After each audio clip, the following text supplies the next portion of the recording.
दल मिल गए लेकिन दिल नहीं मिले। बिहार में राष्ट्रीय जनता दल और कांग्रेस के रिश्तों को देखकर कुछ ऐसा ही लगता है, क्योंकि कांग्रेस पार्टी की शातिर चालों से तेजस्वी यादव की जान सांसत में आ गई है।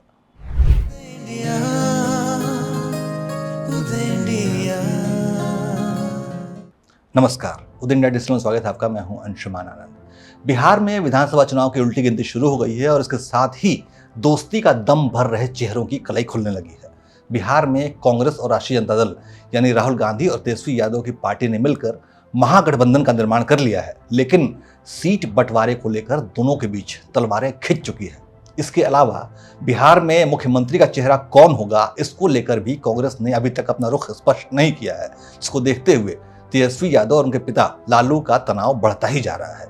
अभी तक एक बार भी कांग्रेस ने तेजस्वी यादव को बिहार के मुख्यमंत्री पद के चेहरे के तौर पर स्वीकार नहीं किया है, जबकि सब जानते हैं कि तेजस्वी यादव खुद को मुख्यमंत्री पद का दावेदार मानकर चल रहे हैं। यहां तक कि एक रैली में तेजस्वी ने राहुल गांधी के सामने भी खुद को सीएम पद का चेहरा बता दिया था।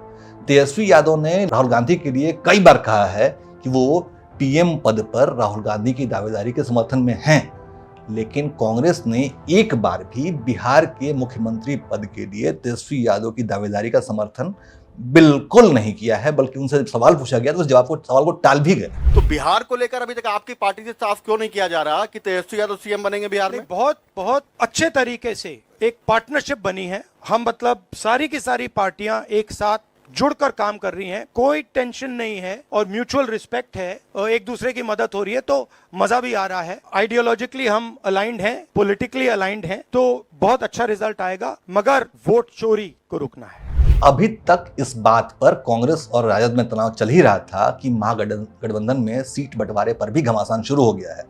कांग्रेस ने 76 सीटों पर ताल ठोक कर राष्ट्रीय जनता दल की टेंशन बढ़ा दी है, क्योंकि लालू यादव कांग्रेस को इतनी ज्यादा सीट देने के पक्ष में बिल्कुल नहीं है। दरअसल साल 2020 में यानी पिछली बार के विधानसभा चुनाव में कांग्रेस के खाते में 70 सीटें आई थी, इसमें से वो केवल 19 सीटें जीत पाई थी। यानी कि कांग्रेस का प्रदर्शन लगभग 1/4 यानी 27% तक ही सिमट के रह गया था। इसकी वजह से महागठबंधन बिहार में कमजोर हुआ था और तेजस्वी यादव के मुख्यमंत्री पद की संभावनाओं को पलीता लग गया था। लेकिन इस हार से सबक लेने की बजाय कांग्रेस ने इस बार यानी 2025 में अपने कोटे से 6 ज्यादा सीटों की डिमांड कर रही है। सूत्रों के हवाले से खबर आ रही है कि कांग्रेस ने बिहार की 76 सीटों पर चुनाव लड़ने का मन बना भी लिया है, पूरी तरह से तैयारी कर ली है।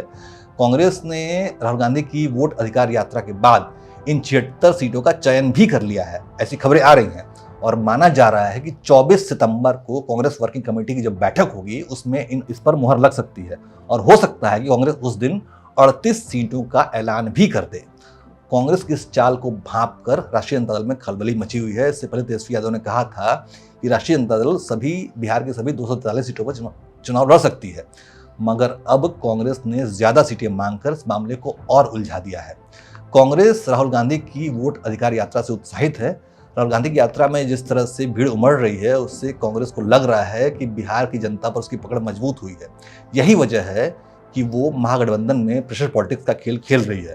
कांग्रेस फिलहाल अपनी ताकत दिखा रही है और वो ये बताना चाहती है कि वो राजद की पिछलग्गू पार्टी नहीं है।